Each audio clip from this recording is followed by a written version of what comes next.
There was one guy that used to ask me questions often, and he was so pressed. He's just like, "Oh, bro, you can never blow off instrumentals. Bro, nobody wants to listen to your instrumentals. Why do you only drop instrumentals? Is it that artists don't want to jump on your beat?" Yeah. Funny enough, my biggest song right now is an instrumental. Yo, what's good, beautiful people? It's your boy Mano, aka Pama Papi. Welcome back to yet another episode of Soaking Garri with. Today's guest is Yinoluu, okay, an absolutely amazing creative. He's a producer, beatmaker. He has significantly contributed to the Alte scene, making the cult classic Alte Cruise with Odunsi. He has gone on to work with Amaarae, TZ, Bodge, Remy Baggins. He dropped an EP early on this year called Pito Sense with hip-hop and R&B duo River Race. Ladies and gentlemen, we are Soaking Garri with Yinoluu. Stay fresh on level. Can't get on my level. Can't get on my level. Stay clean on my level. Can't get on my level. Alright, so yes, we have Yinoluu in the building. What's up? How's it going, bro? I'm good, man. I'm doing alright. Real quick before we get into anything, we have to check your Garri. You know what I mean? We have to see what's going on. What's your setup right now? Quick Garri check. Gotta keep it simple. Keep it simple. Okay. One bowl. Simple bowl. Okay. One spoon. Garri. Okay. Sugar. Standard. And no water. And water. Just that. That's it. No sides. No action. No side action. No side trees. You are spoiling it. It's like people. I think people overdo it when they cook. Because I've seen people do Garri ice with groundnut with peanuts, like roasted peanuts with cornflakes. Wait, cornflakes. Okay, that's milk is the only thing that is kind of acceptable. Like, have you ever tried it with milk? Yeah, my dad always has Garri with milk, so I've tried it once. Yeah. And I'm just like, it's like, I don't know. Nah, just keep it simple. It's like ice cream, man. Like people put in, like they'll have the ice cream, then they'll put sprinkles, then they'll put like caramel drizzle, then bro, you're not eating ice cream again. It's the same thing. Yeah. Just keep it simple. Keep it simple. You don't even care if you don't have balanced diets, like. Nah.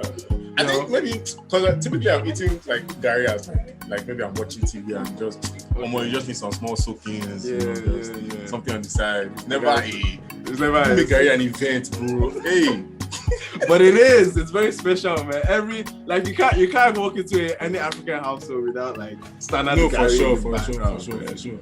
The last day, I think the only thing I've ever added to Garri, and this was when times were hard, man. That's bread and Garri.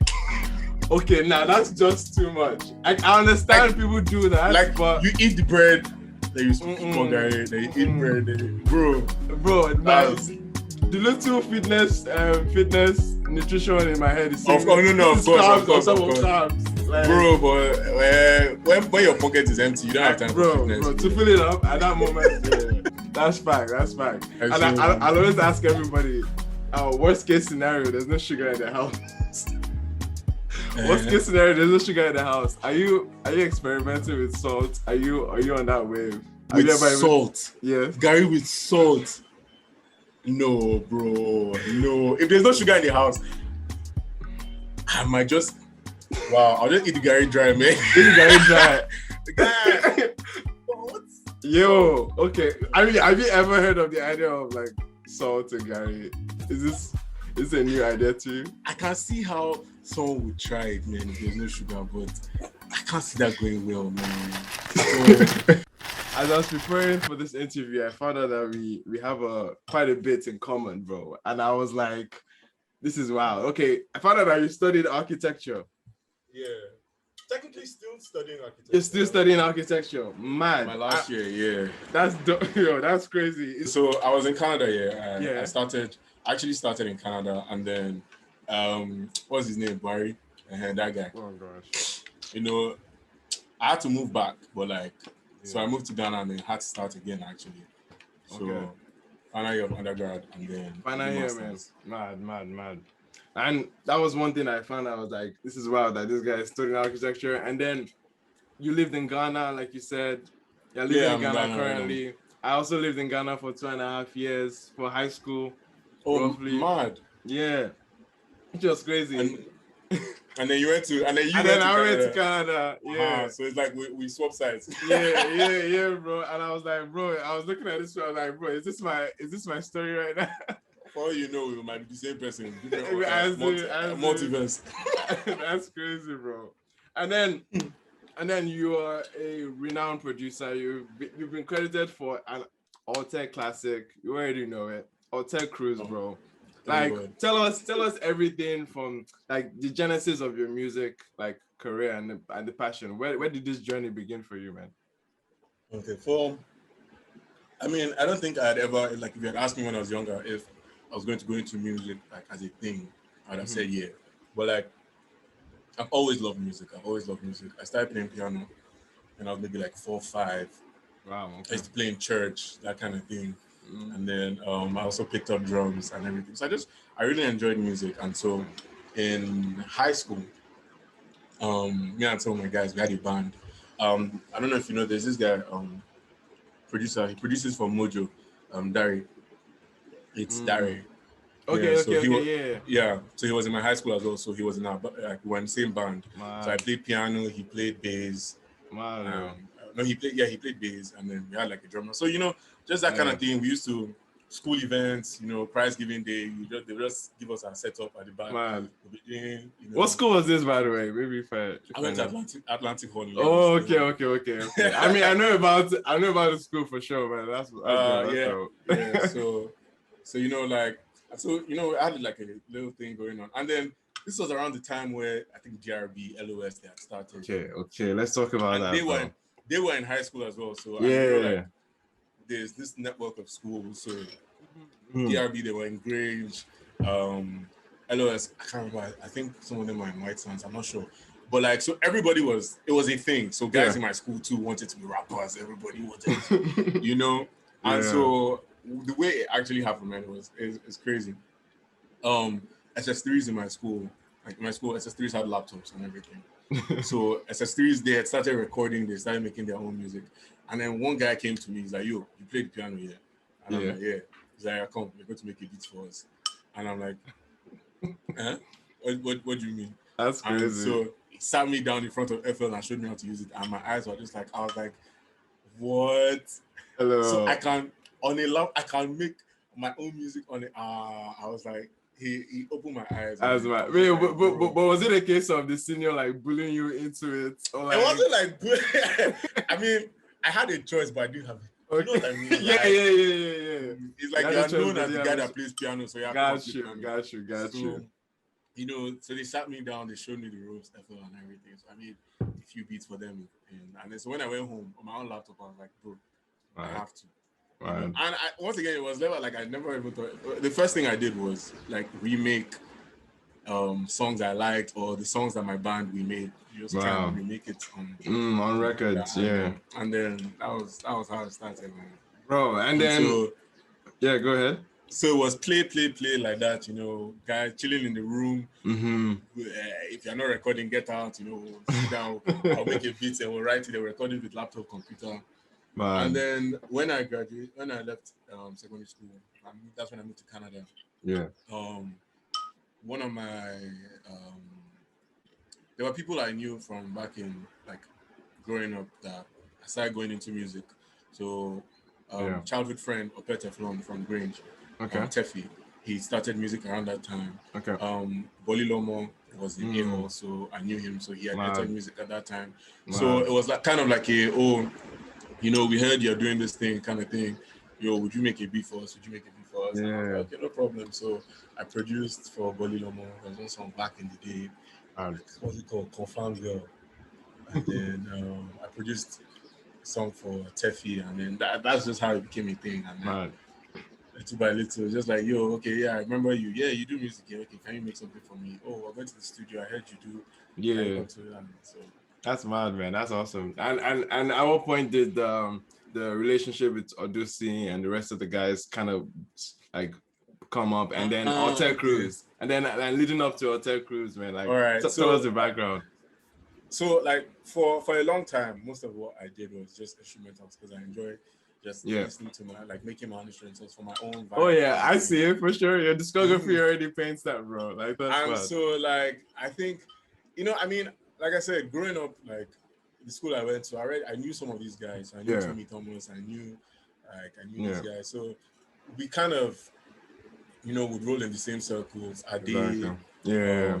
so like even like before it was really a thing, like we'd be in Lagos, go to Ade's house, we're playing FIFA, Man. and Bruce is there, and like, so Yeah. I was already kind of in that sector, and I guess because I made instrumentals, right? I think the way I think about music is a bit different, a bit more experimental. So when those kind of guys wanted to experiment stuff, we put ideas together. Okay. I had one wild song with Zamir, no, not Zamir, Bruce and Tommy Thomas like a while ago, and it never came out, but we're really experimenting and stuff like that. So that was kind of like how I just little by little got into the circle. But then I was never even really in Lagos that often, right? Okay. So it was always like just sending stuff, emails. And then I used to do this thing where at the end of the year, any beat I'd made that I hadn't put on my SoundCloud or whatever, I just, who wants it, take it kind of thing. So I think 2016 or so, I had the Alte Cruise beat. I had made it in 2016, and I was just like, I don't even know what to do with this. I don't know what sound this is. I don't know who this is. And I think what I think that was the time of Happy Hour. Okay. So, and I was just like, yeah, this guy, because his stuff is different. So Yeah. I feel like if I send him this, he would know what to do with it because I Got you. So I emailed it to him, and then I think I hit him up on Twitter. I just, hey, what's up? I love your stuff. Let me send you something. And he was like, sure, send me his email. Sent it to him. Crazy. In like 3 days or 4 days, he sent back the first verse. Wow. So that Odunsi's verse of Alte Cruise, I'd heard it in 2016. And I was like, oh man, this is dope. I did not know then what was gonna happen, like where that song was. Like I just had that one verse on my laptop for 2 years, and then next thing you know, I hear that the song is ready, and I'm like, oh wow, Santi Zamir. I was like, damn. Mad. And that song changed, man. That song changed a lot. Honestly, like it definitely beyond it being an anthem for the Alte scene, it definitely like it was an indicator. It helped solidify like Alte's like status in the game, man. Like that, I mean, it was such a phenomenal record, bro. Like, and big ups to you for being such a visionary. I'm like, oh, this is the guy that needs to help. Thank you, man. Thank you. Big ups to you for that, man. So, like, in terms of all this experience, in terms of your relationship with the Alte scene, are there any like your favorite? Are there any like moments, like some memorable moments or stories that you go back to in those times, like that you don't mind sharing with us? Any particular time that you can't forget? I think I have a couple memories, just fun memories, because like, I think my favorite thing about the movement, or like the space, the scene, is that everyone is kind of just open to working, and it works for me because man, I don't have shame. Like if I hear you on something and I think you're dope, I'll hit you up. Like I've done that thing so many times. I think I heard Fashional on one song called Adara. I remember like, who is this guy? So I went, I checked the guy's name, Fashional. I went to find him on Twitter. DM'd him like that. The day I heard this song, I DM'd him like, yo, your stuff is fine, let's work. And I was like, cool, let's work. Sent him a beat. We made a song tomorrow. Even with Amaarae, that's how. Yeah, Amaarae, man. I heard the song on Yinoluu's project. Whoa. Whoa, baby. Yeah. And the minute her verse started, I don't even think I paused. I messaged Yinoluu. It was this. You guys sent me her. He's like, oh, this Ghanaian chick, Amaarae, everything. Hit her up on Twitter that day. Man. She's like, oh yeah, she's down to work. She's actually working on a project, and I sent her a beat, and ended up being on her first project, Passion Fruit Summers. And then since I'm here, we now have like kind of like that's working relationship type friendship. Just everyone is just so open and down to work. And that's like, awesome. You'll be somewhere and someone will walk in and just like, oh, what's up? How are you doing? I have this beat. Next thing, collaboration. Next thing, song. Next thing. Mad. Mad. That's dope, man. Actually, such a vibe. That's awesome. And then moving down to like your sound, like what you've been working on recently. All this like lo-fi chill hop kind of vibe, man. Like I'm like being a student too, like you definitely relate to the fact that you want something in the background. Something chill, something very mellow and ambient. And I used to think of guys like Tom Mish, like FKJ, I Am From Nobody, Niche, like those guys. yes. And I'm like, before you, like I didn't think there was any like Nigerian producer that was on that wave. And I'm like, someone that is bringing Afro influence a little bit into like that kind of space. And I'm like, tell me about that, bro. What led you into that direction in terms of releasing music your own self? And then I mean, well, like I think one thing about me is I like to say I'm a storyteller, right? Because I'm a writer and I've been acting like since I was a kid. Oh wow, okay. Acting, directing, that kind of thing, stage plays, Muson Center creative, man. was my exactly like for me, I just love to tell stories. And even in my architecture, like when I'm like, there's a story behind everything I'm doing. So when I have a design, I present my design, I start with my story. And my professors are like, oh, this one is unnecessary. But for me, it's important. Like the story of everything is important. So when I started with instrumentals, I was trying to tell stories. I was trying to, put people in a mood, kind of, because that's what music does for me, right? Music puts me in a space, puts me in it. So I was trying to do the same thing for other people. Yeah, sure. And that's what kind of led me to instrumentals. And then from there, I started entering like film, doing music for film, video games, like little things, little projects here and there. And it's all about how it feels and how. Yeah. And then, like you said, as a student, like sometimes you're in that space where you just want to chill, just want to vibe. And I'm such a I just like to chill, man. Like I fall asleep to lo-fi music or like rain sounds, ambient sounds. So I'm very much in that space, and I was just like, yo, why can't I do that kind of thing? And you see, for me, like one thing that's important is putting your influences into, like mixing your influences together. I think that's what makes people like experimental.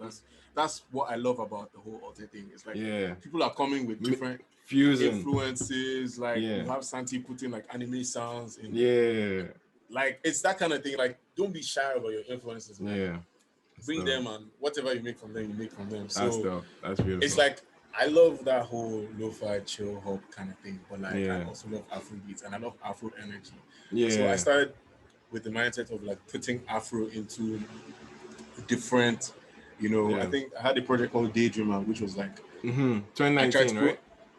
I tried to put Afro into like ambient stuff. One of the tracks there is like Afro dubstep. It's just like I'm just trying to see. At this point, it's just what sticks, what doesn't stick. Like you will know until you try it, right? And so, for me, it was just very like I was even thinking of it in terms of like a sound, because people have definitely told me that's your sound, man. Your sound is like this Afro lo-fi, Afro that I guess I even took into Alte Cruise, because if you listen to the instruments in Alte Cruise, it has this lo-fi kind of it does crackling kind of so it's like that's just what inspires me. That's like I love the rhythms of like Afro beats, but I love the emotion and like kind of like the other mood and stuff you can get from other kinds of music, right? Gotcha. Like I used to think that Afrobeat didn't really like deliver on those angles, right? You didn't expand, like, it's dancing, vibe. It's like, what if Afrobeat could help you like you feel something? And I guess like Fireboy kind of came with that more softer Afro. But you see, that was always kind of what was in my mind. It's like, what if ambient, or even like you see, like electronic like music, like really complex trap kind of. It's like, what happens if I do that with Afro too? That was kind of the inspiration for the whole thing, and I guess I'm running with it, man. That's dope, man. And even as much as you are passionate about that sound, do you also like get discouraged in a way, like from commercial success in Nigerian market, for instance? Like, does that discourage you in a way from creating what you're already passionate in some sense?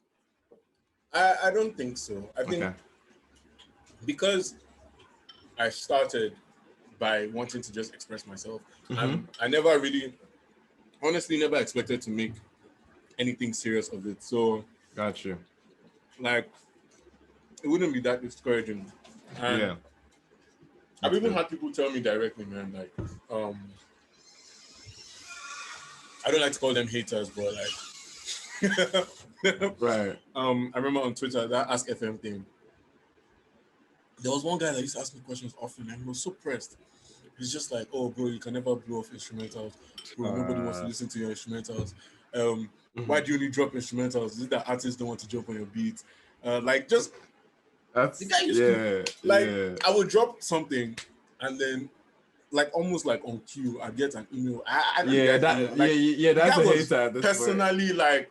I'll drop an case. email. Like I'll drop an instrument, and he'll send me an email like, "Oh, you're back on this stuff, bro. Don't give up." That kind of thing. I'm just like, bro. Almost sent you. Ask this guy. Let's go and cyberbully him. Like, what's bro, this? that guy, man. But like even last year, I remember tweeting something specifically for him. I was like, that guy that was always on me about instrumentals. Yeah. Funny enough, my biggest song right now is an instrumental. Because like the song I have. Is this Wind Down? Yeah, bro. Yeah. Wind Down. Yeah. The numbers on Wind Down. I'm not going to expose myself, so nobody will know how much money I made from that song. But like, bro, that song went places. That's the thing. A lot of music like a lot of musicians or producers in some sense only think about Nigerian market, but I'm sure Wind Down is like it's making waves in other spaces outside Nigeria, right? The biggest audience for Wind Down, outside the US is Japan. And I was just like, crazy. That song has over 100,000 plays. Crazy in Japan. I would get Instagram messages from like Chinese TikTokers like, oh hi, I really love this song. Can I use it on my TikTok video kind of thing? And I'm just like, it's wild, bro. Go with it. There was one Korean influencer that was like, she wants to use it as the background of her have a vlog or something, kind of thing, like that's for dope. like a travel thing, and that it got because copyright and stuff. So it got copyright. So she's like, can I? And I'm like, I went to check her on YouTube, and she was like, I think 200K subscribers, and I'm just like, how? Use it, please. Tell them where you found it. You know that, like. So I was just like, man, and so I already feel like, you know, there's not one path to success, man. Yeah, like, there isn't. I mean, everybody wants to be stars, like, oh, have your name on all the hits, but like, bro, there are guys out here, like, and the thing is that while I was in Toronto, I met a lot of them. There was this guy that was in one of my psychology classes from Montreal, and they were really big on that techno, dance, electronic Montreal scene kind of thing. And you know, this guy was just there in my psychology class. Yeah. And I went to his room one day, we had like a test, and he showed me some of his songs. And then I saw his SoundCloud. And this was that SoundCloud time. Bro, man was traveling.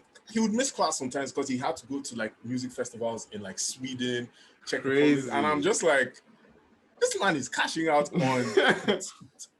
I know. I'm just like, man, there's no one way to do this thing. That's true. That's very true. I don't think I would be discouraged. I think I already just kind of feel like at the end of the day, I'm doing this for me. Like, it's mad that other people like what I do, but the truth is, the person that listens to my stuff the most, maybe apart from my girlfriend, is me. Yeah.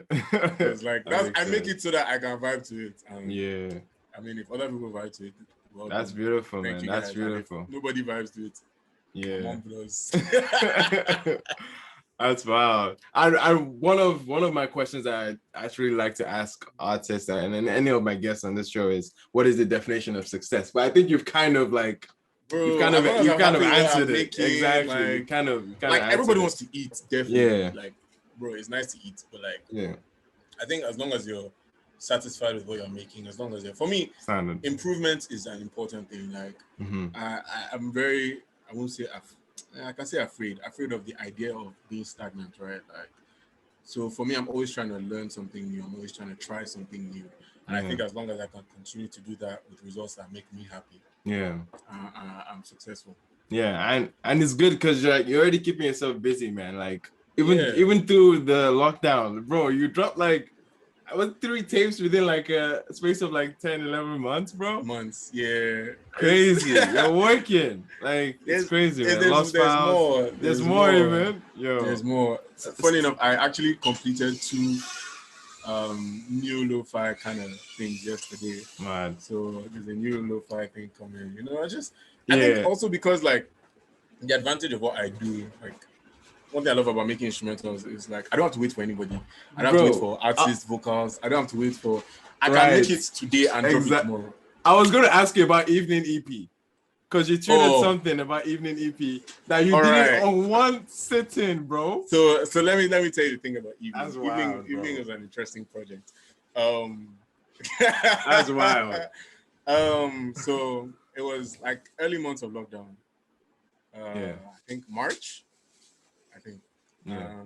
So my girlfriend and I were just chilling. We had the space to ourselves, and I think we cooked that day. You know, we're just enjoying ourselves. What TV shows we cooked, everything. We're in a good space, you know. Yeah. Enjoying that lockdown romance kind of thing. And then I think we ate dinner and then she slept. And I was just like, I wasn't tired. I mean, what would I do? So I opened my laptop, opened FL, started messing around with some lo-fi samples, and I was like, okay, let me make a beat. Yeah. So I was making one. Then I found some sounds, and I'm like, nah, that doesn't go with this one, but let me just keep that to the side. Then I finished one I was making. I was like, okay, I'm done. Then I was like, okay, those sounds, let me go back to them. Yeah. And then I started playing with them and then made something else. And then I was just there, like, when I'm working, I can be very, like, transfixed kind of thing. So this was like, I started the first one at like maybe 10 p.m. So I'm there. I finished the second one. And I look up and I realize, A, it's morning. And B, she's made breakfast. And so she's like, are you going to eat now? And I'm like, okay, give me a bit. Let me finish this one. So I finished the third track. Then we ate. And then I just went back and made the fourth one. I made it like I did not stand up. I didn't go to the bathroom. I only stopped to eat and to drink water, which she helped me get. Like 16 hours, I didn't lift my butt. I made like 5 tracks, and I was just like, damn. Crazy. That was because my distributor was talking about, like, I emailed him the first one when I finished it. And he was like, yo, it would be dope if you did like a 3-pack of this. Okay. And I sat down there and did 5, and I'm like, I hope 5 is not too much. He's like, it's not completely. Man, that's incredible, bro. I guess that's the advantage of being a producer and not necessarily. I swear, because like now, imagine if I was going to feature artists. You start with the logistics, artists, and split shit and all that. Like that. I don't even mind split shit, man. Everybody got to eat. Me, I'm a very open. Like, I think anybody I work with will tell you that. Me, I'm not trying to hoard anybody's money, man. Exactly, if we made a song, I think one of the songs I worked on, who was it? I can't remember who it was, but you know, they were like, 30%, 35%. I'm like, bro, take your percent. Like, I've done my job. Exactly, man. It's cool, man. Like, I don't even mind. Whatever. That's dope, man. Yo, chasing artists is bad. Because like I'm working on like a feature project as well, right? Mm-hmm. And it's just, man, it's mad. But in recent times, your most recent project is with a R&B duo from Ukraine, like Ukraine-based Nigerians, River Race. How did you meet them? How did you get to meet them? They sound phenomenal, bro. Like they're sick. Once again, it's the no shame thing, man. Yeah. It's the no shame thing. So I used to work with Lucy Lemons. Okay. I was part of the music team at Lucy Lemons. So I used to write, which is why I love what you do, because I used to do a lot of reviews. I used to write reviews for Lucy Lemons. Mad. And I people send in EPs, I review them. And you know, I try to be nice but also honest and fair. The dilemma of the reviewer. And then so they sent in an EP they had.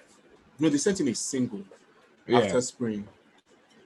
No, they sent in an EP after spring EP.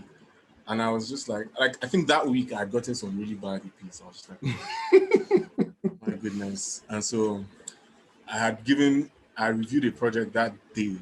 I think I gave it a 4/10. I was like, what's going on? Yeah. And then I saw their own project and I'm like, okay, fine. And then I played the first song and I'm like, oh my God, what? Yeah. What is this? And then by the time I finished the EP, I was just like, these guys are amazing. Yeah. Like that was the first 9/10 I gave.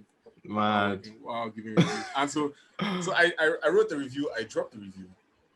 And then I was just like, nah, it's not enough. Yeah, so can't just end there. I messaged them and I'm like, yo, I wrote a review about your project. It's fantastic. You guys are great. Like, this is wonderful. They were like, thank you. What's up? And I'm like, see, would you guys be down to like make a song? It was a song we wanted to. We just wanted to do a song. Okay. I was like, would you guys be down to do a song? You know, fuse. Like I said, I love fusing things together because they are more hip hop. Like they're R&B, but they're actually more hip hop than anything. But they're also very experimental, and those are people I love working with. People that are willing to try new stuff. things. Yeah. So they were like, they've heard some of my stuff. It's different from what they do, and I'm like, that's exactly why this could be such a vibe, right? And so they were like, okay, cool. Let's make a song. Yeah. And so I made one beat. I sent it to them. Before they replied, I was like, I don't know if they'll feel that one. So I made another one. I sent it to them, and they were like, they love both. Which one should they do? I'm like, do both. Do both, like, might as well. Like, we can have 2 songs, and then I was like, okay. Then I sent another one. Like, I sent 4 beats. We made 4 songs. We have 4 songs. Like, it wasn't going to be an EP. It was supposed to be like, we'll drop a few collaborators. Yeah. By the time we had all 4 of them, because I was in kind of the same headspace when I made all the beats, and there's kind of like a transition. Like, if you look at the way the songs are ordered, from Tumble is very me, and then Petal Scent is very them. So it's like we transition from my sound, from myself to them. Yeah, okay, that's dope. So yeah, we realized, like, I guess we have a project. That's insane, man. It is what it is. New thing is my thing. Like, that's that's my shit, bro. I loved making that beat. I think my favorite beat there to make was OTF. Okay. And someone was like, someone messaged me on Twitter. I was like, Tumble sounds like Alte Cruise. And I was like, bro, I didn't, wow. You did clock it. Wow. And then the person was like, well, I guess you can't rip off yourself, right? Yeah. That's mad. I guess so. That's mad. That's dope, man. Anyway, it's been phenomenal getting to, like, hear everything around your music and your worldview and getting to the point where you're collaborating with people on EPs now. Are we going to be getting more collaborative projects like that? Yes. Yeah, definitely. There's actually one in the works right now. I don't think I'm allowed to say with who yet. Oof, okay. About 7-8 tracks. Okay. Currently being mixed and mastered. So. Okay, let's go. Is that dropping this year or? Okay, see, that's the thing about working. Okay, like, there's so many things to consider. Like, we don't know. For sure. That's okay. That's the. I'm all ears. I'm looking forward to it, bro. It's gonna be mad. It's gonna be mad for sure. But one thing before you go, I try to do this thing where I try to get the principles and ideas of the artists and the guests. And one thing is that, you know how Garri packages have their name, and then they have a slogan, something they stand by, something they hold on to, like a phrase or anything. Now, if you had a Garri package to hold up, like, what would be on Yinoluu's, like, slogan? Like, what would be your thing? What's my slogan? It could be anything, bro. You didn't even think it could no. It could be your phone number. It could be account number. It could be anything. It would be try new things, man. You never know. Try new things, you never know. That's honestly, that's the big lesson out of this conversation, man. Try new things, because if you didn't, like, bro, the fact that you're fusing every aspect of every genre that you knew, and created a whole market for yourself outside of, like, the Nigerian thing, I'm like, bro, that's insane. You never know. You never know, man. Thank you so much, man. It's been an absolute Thanks for having me, to chop it up with you, man. Anyway, enjoy the rest of your Garri. I'm sure your Garri by now for not small. Bro, the thing is it's like a bar. I'm eating a bar. That's mad, bro. Anyway, I hope you enjoy the rest of your day, bro. You too, man. Take care. Have a good one. Me, I love the city life. Ass in the titty right. Trying to get busy like. Me, a jiggy man, yeah. So me trying to get jiggy like. Shout out to my all tech girls. One time. And my all tech boys too. See.